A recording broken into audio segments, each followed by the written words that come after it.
Hola doctores, vamos a ver un video sintetizando la información académica y teórica del tema que denominamos plexo lumbosacro.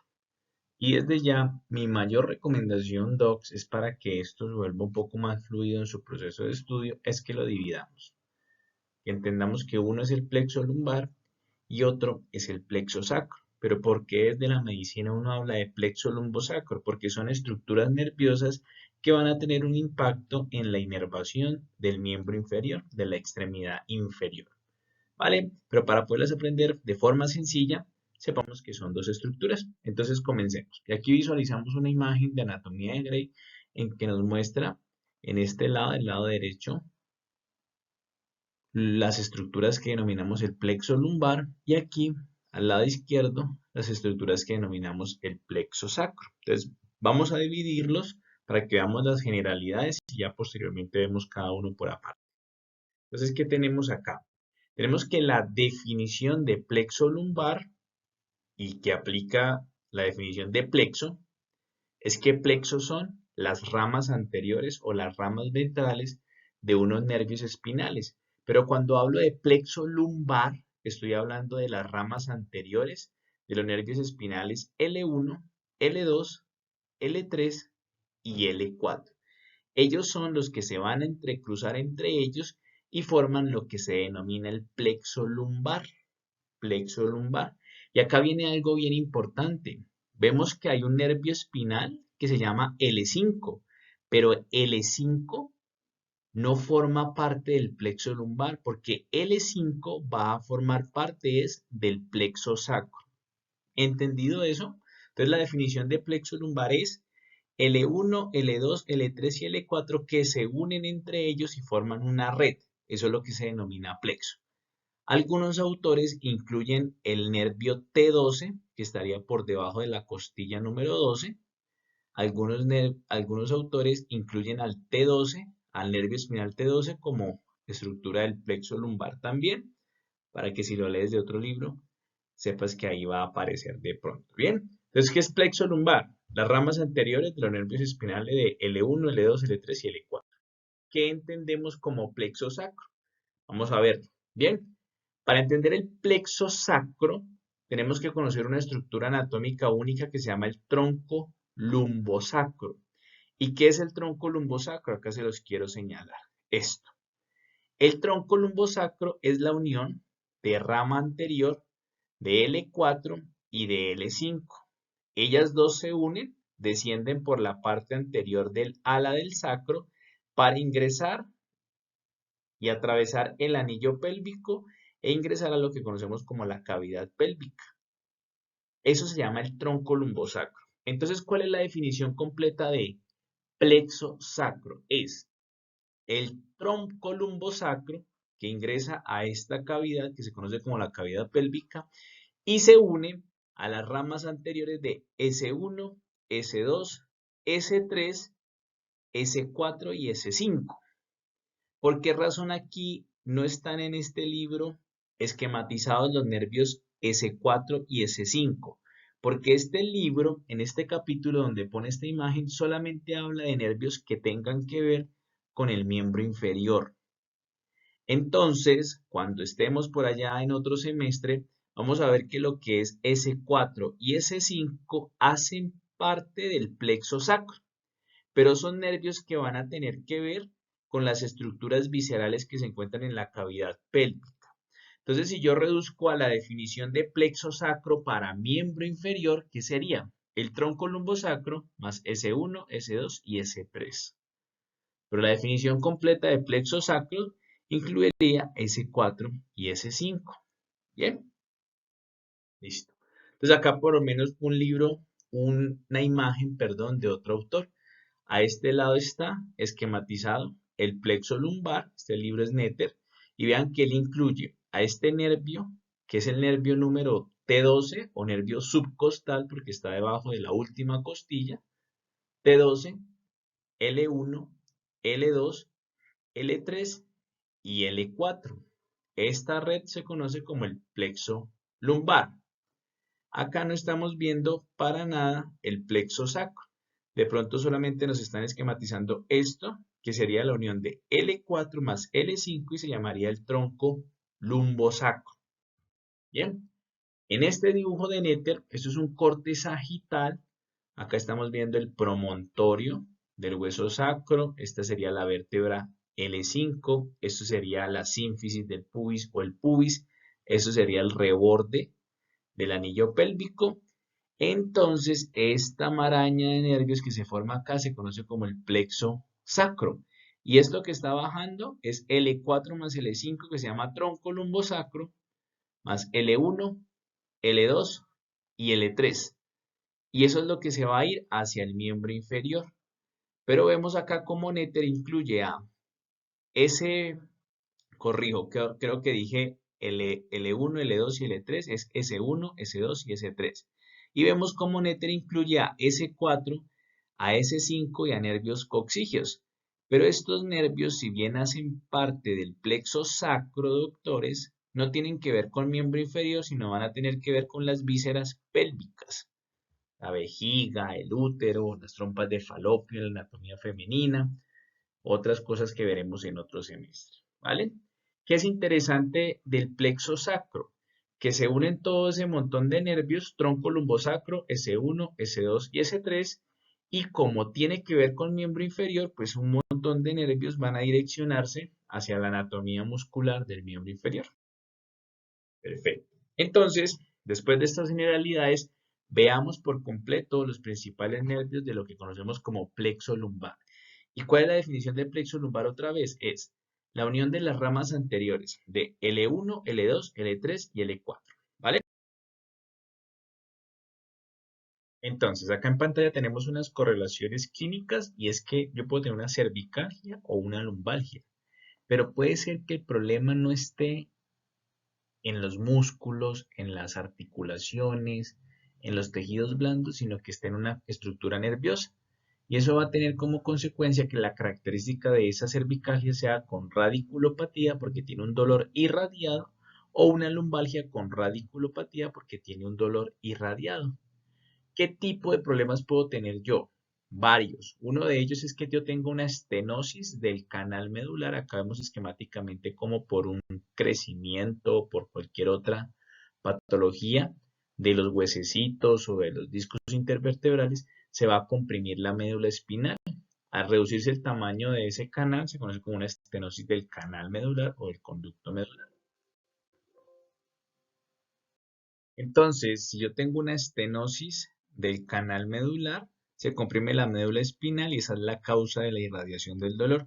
Pero yo también puedo tener una estenosis en estos puntos que se conoce como agujeros de conjunción.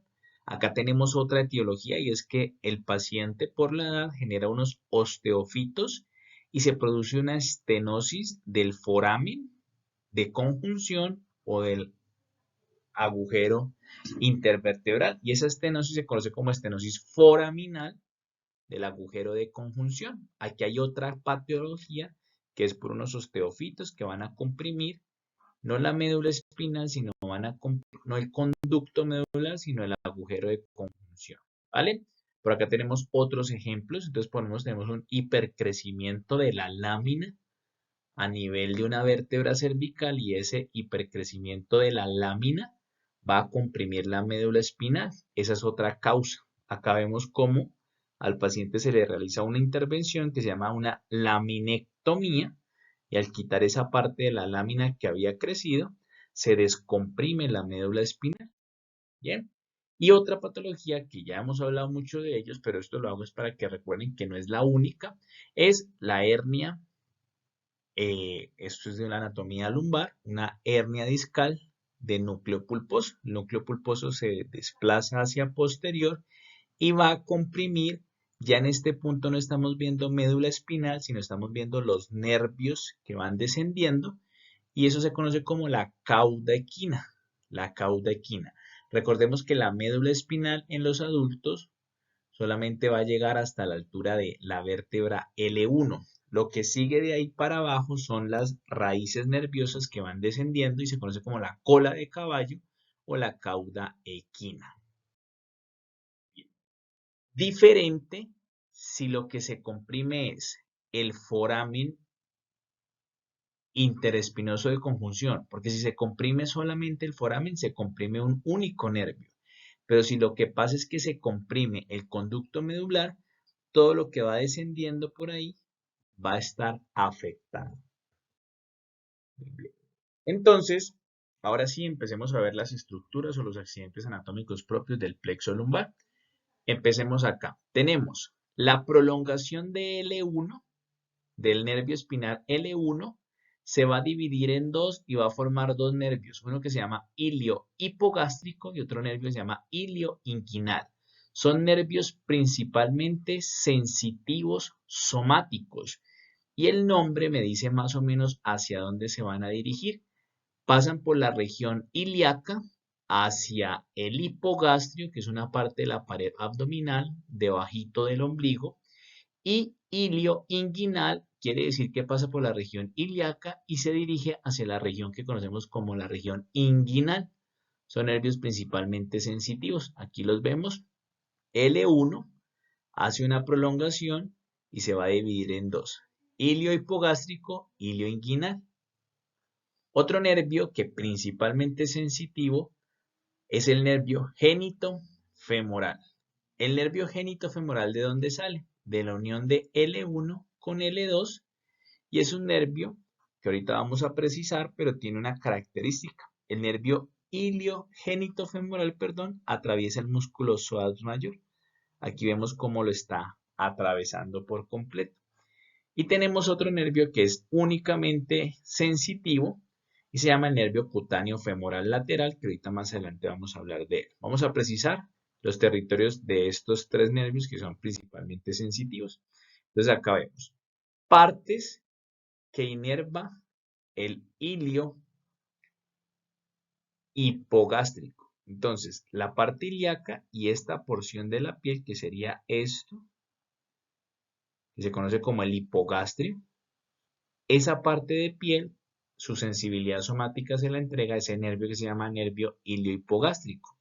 Y el ilio inguinal es un nervio que se va a encargar de la sensibilidad de la piel de los genitales externos, labios mayores en la mujer y la parte escrotal en la anatomía del hombre. El nervio genitofemoral, que estaría atravesando el músculo psoas mayor, el nervio genitofemoral es importante porque se va a encargar de ¿qué? Se va a encargar de la sensibilidad somática de un pedacito que está acá, que se conoce como el triángulo de Scarpa o el triángulo femoral, que corresponde a esta parte de piel. Entonces acá vemos cómo el nervio genitofemoral atraviesa el músculo psoas mayor, sigue su trayecto y se va a encargar de la piel de este territorio. Genitofemoral se encarga del triángulo femoral y de una porción pequeña de los genitales, que eso lo veremos en otro semestre. Muy bien. Este sí es muy importante para este semestre, por favor lo aprendemos por completo. Se llama nervio cutáneo femoral lateral. Entonces, doctores, tiene truco. ¿Cuál es el truco? Si un nervio tiene la palabra cutáneo, es porque es netamente sensitivo. Nervio cutáneo femoral lateral. ¿De dónde sale? De la prolongación de L2 que se une con L3 y forman el nervio cutáneo femoral lateral. ¿Cuál es el truco adicional? Que el nervio me dice de qué parte de la piel se va a encargar. Nervio cutáneo femoral lateral se encarga de la sensibilidad del muslo en la parte lateral. Entonces aquí estamos viendo ese nerviecito. Nervio cutáneo femoral lateral. Es uno de los nervios que pasa profundo a esta cuerda fibrosa que se conoce como el ligamento inguinal. Aquí está también. Entonces, correlación clínica se conoce como la meralgia parestésica. La palabra meralgia quiere decir dolor en el muslo. Sería como muslalgia, pero no existe muslalgia, sino se llama meralgia. Meralgia quiere decir dolor en el muslo. Parestésica, ya saben qué es parestesia, ¿cierto? Es como un hormigueo, es una sensación de hormigueo. Entonces, ¿qué es lo que pasa? que como el nervio cutáneo femoral lateral pasa profundo al ligamento inguinal, en ese punto se puede comprimir, puede sufrir una neuropraxia.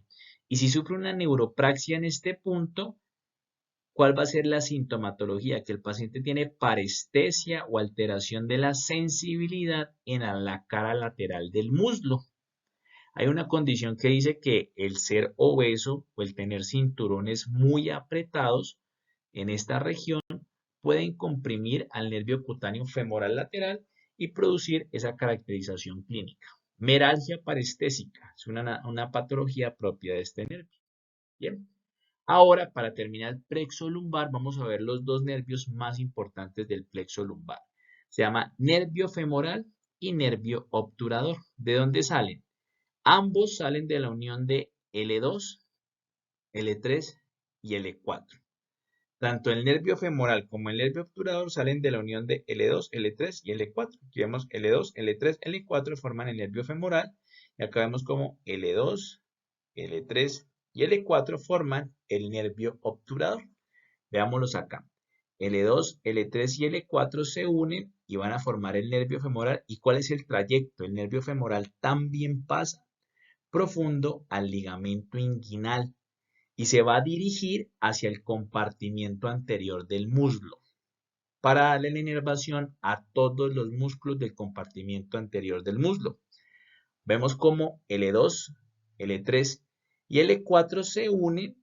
¿Cuál es el trayecto? Desciende por la parte anterior del ala del sacro, hace como una curvatura siguiendo el reborde del anillo pélvico y va a buscar el conducto obturador.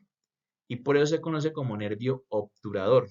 ¿Cuál es su dirección? Él va a ir a buscar el compartimiento medial del muslo para darle la inervación a todos los músculos del compartimiento medial del muslo. Bien, entonces veamos unos dibujitos. Bien, acá tenemos un fragmento en los que se visualiza esta región anatómica que es bien importante y se conoce como el triángulo de Scarpa o el triángulo femoral. ¿Cuáles son los límites? Músculo sartorio, ligamento inguinal y el músculo pectíneo. Otros libros dicen que el músculo aductor largo. Esos son los límites del triángulo femoral. ¿Qué estructuras vemos? Van de medial a lateral. Van vena femoral, arteria femoral y nervio femoral. Entonces el nervio femoral pasa profundo al ligamento inguinal, se localiza a nivel de la región anatómica llamada triángulo femoral y vemos que ese nervio femoral cuando está en el triángulo femoral se divide en múltiples ramas. Principalmente, ¿por qué? Porque el músculo cuádriceps es muy grande y todas esas ramas tienen que llegar hasta ese músculo llamado cuádriceps y todos los músculos del compartimiento anterior. Entonces, nervio femoral tiene dos funciones, una función sensitiva somática y una función motora voluntaria. Su función motora voluntaria, ¿cuál es? Todos los músculos del compartimiento anterior. ¿Cuáles son esos músculos? Psoas ilíaco, número 2, el músculo sartorio, número 3, todos los componentes del músculo cuádriceps. Esos son los músculos inervados por el nervio femoral.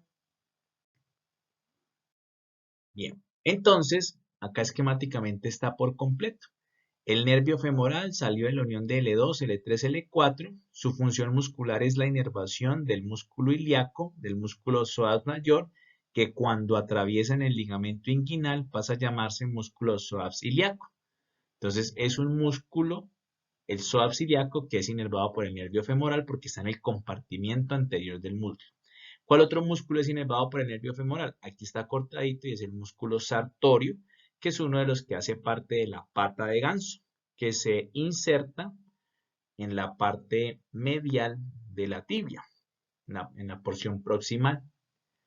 ¿Cuál otro músculo es inervado por el nervio femoral? Todos los componentes del músculo llamado cuádriceps.